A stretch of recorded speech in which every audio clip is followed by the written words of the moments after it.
Only they knew why flies never perched on the food she sold by the roadside. In the bustling town of Ughelli, along the busy Warri-Port Harcourt Expressway, there was a roadside food seller everyone knew simply as Mama Ifeoma. Her curves were legendary, not just the ordinary everyday curves. Hers were the kind that made drivers slow down, conductors to crane their necks, and even market women to pause mid-bargain. She wore her wrapper high on her waist, her hips rolling like waves when she walked, and her smile sweet enough to make a man forget he had not eaten all day. But it wasn't just her beauty that made Mama Ifeoma's food stand the talk of the town. No, it was the strange mystery no one could explain. Flies never perched on her food. From morning till night, she sold steaming hot jollof rice, fried plantain, peppered goat meat, fish so fresh you did swear it was still dreaming of the river.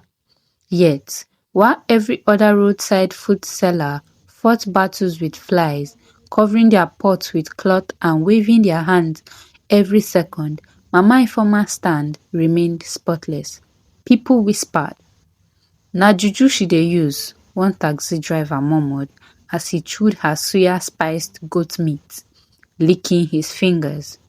"Abeg, no be ordinary hand fit do dis kind thing," another replied.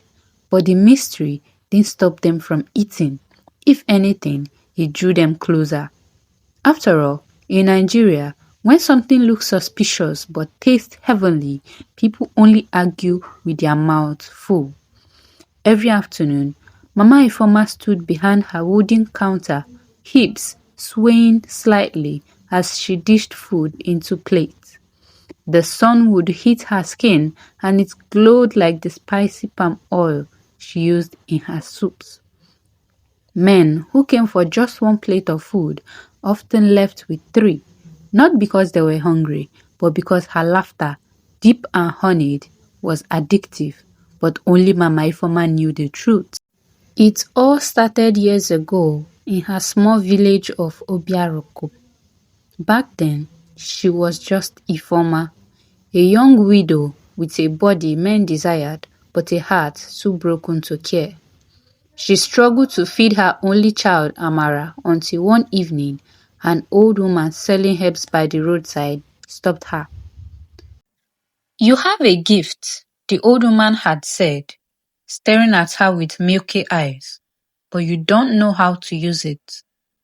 Before Ifeoma could ask what she meant, the old woman handed her a small calabash filled with black powder.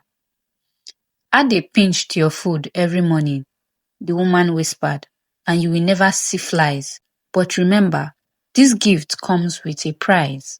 Ifeoma hesitated, but poverty is louder than fear. She used clay pots. By morning, her stand was surrounded by customers, and true to the woman's word, no fly perched on her food. From then on, her business flourished. Her curves and laughter drew men in, but it was the food, mysteriously perfect, that kept them coming back. But every full moon, Mama Ifeoma carried a covered pot of food into the forest, barefoot, her wrapper tied tightly around her trembling body. She left it at the foot of an ancient iroko tree where shadows moved without wind. She never looked back because she knew what happened to those who disobeyed. One night, a rival food seller had followed her thinking she would uncover Mama Ifeoma's secret. They found her body the next morning, twisted, eyes wide open, mouth stuffed with cold jollof rice. And now, whenever Mama Ifeoma stood at her stall, her hips swaying as she served another delighted customer, she smiled faintly. If only they knew why flies never perched on her food. If only they knew who else she was feeding.